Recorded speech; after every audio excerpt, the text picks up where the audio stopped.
В одном из дворов Алматы произошла массовая кража. В тот же день задержали вора, который за одну ночь украл колеса с 46 автомобилей и продавал их через OLX. С места происшествия наш корреспондент. Утром выходим, у машины нет колес. Сначала подумали, что это пранк. Пытались сами найти, но не смогли. В итоге вызвали полицию. Камеры во дворе, как оказалось, не работали. Они, видите ли, снимают только если выкидываешь мусор или нарушаешь. А тут нет, но полиция быстро нашла. Оказалось, кражу совершил глупый преступник. Нашли очень легко. Знаете, вор приходит не со стороны. Оказался жителем этого же двора. Выставил колеса на продажу в интернете. Мы сразу вышли на него. Спокойно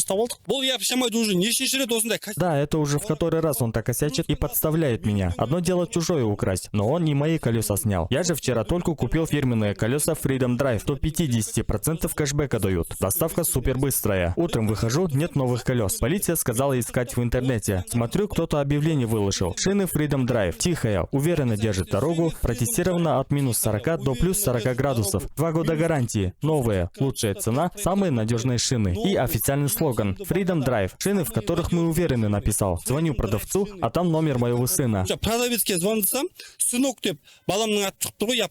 Уже половину шин продал. Сейчас пойду сдать кровь. На вырученные деньги куплю всем новые Freedom Drive. И вы тоже берите колеса Freedom Drive. Скачивайте приложение, оформляйте заказ, большой кэшбэк, а доставка очень быстрая. Шинаида Балонова, Полина Покрышкова, телеканал ПТК.